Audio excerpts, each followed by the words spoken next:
Benefits podcast with our special guest host, Anthony McMahon. Anthony, how are you? And I'm excited to talk to you today. How are you, sir? Doing phenomenal. How is yourself? I'm fantastic. And today's topic, demystifying health plans inside ClaimLinx role as it is a third-party administrator. Basically, you administer health insurance plans, you handle claims, you do all the back-end grunt work that happens for medical claims and medical benefits for small businesses. Basically, what happens is we sign up businesses for health insurance plans, we help them save money, improve benefits, but on the back end of it, people go to the doctors or people go to the pharmacy or people get XYZ done. And when that happens, bills are generated, primary gets billed, and then it gets kicked over to the office, and at which point they would send it to secondary, which is us as a TPA. And then we basically review the claim, make sure it's accurate, look for different avenues to reduce the cost for the employer or the employee or both.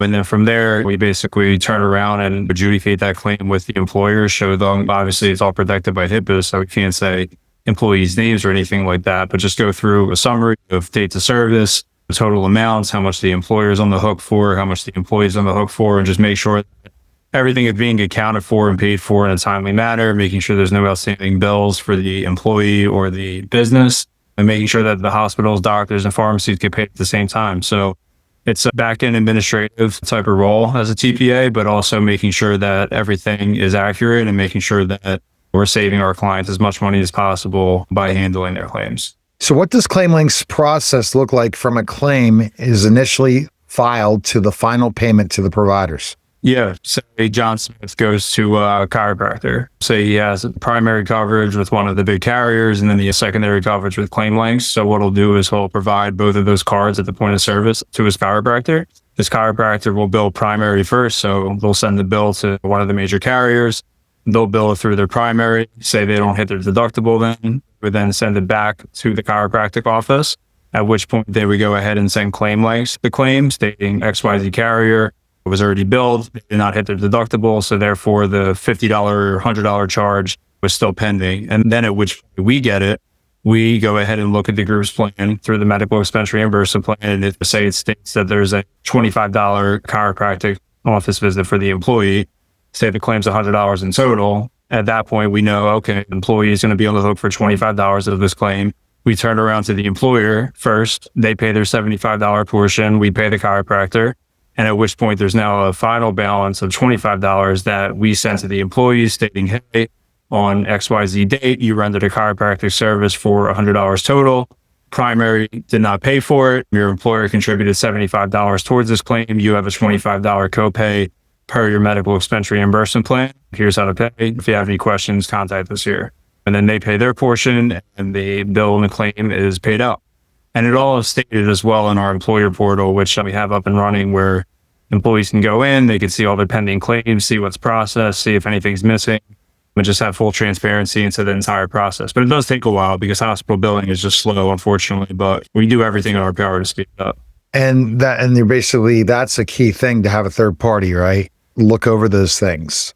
Exactly, to ensure accuracy, make sure people aren't overpaying. A lot of hospital bills are just inaccurate or not under the right procedure code or missing some information that could lower the cost. So yeah, it's very important for us to thoroughly review those to make sure that our clients and our employees don't overpay. And Tom talks about on the podcast, because he does it himself, that you look for other ways to be reimbursed for certain medical expenses that wouldn't be covered by other health plans sometimes. Yeah, there's a bunch of avenues. There's grants from hospitals or diseases or foundations or manufacturing coupon cards. There's multiple avenues and ways to get other things and other entities already set up to pay for this stuff for people that are dealing with that most people and most TPAs and definitely all brokers do not explore. We make sure that we exhaust every single potential option before presenting that final bill to the employer and the employee to pay for it, because if somebody else can pay for it and they can save money, why not? Yeah, it's a no-brainer.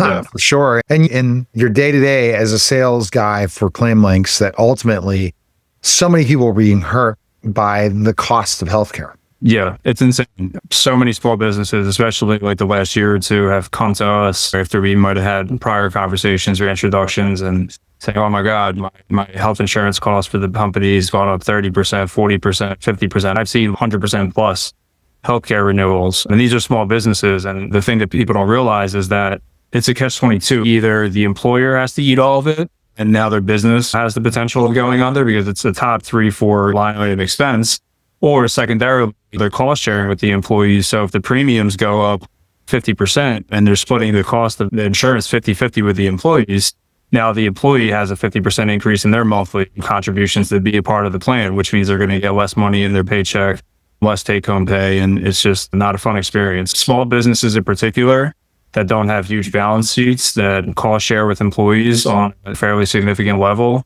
it's just unsustainable. People need to do something about it. People need to change, and we're seeing it every single day. People flocking to us with these stories, and it's gratifying to fix it and make sure that both the business and the employees don't have to deal with it. All right, so let's talk about compliance and data security. You guys have been around a long time.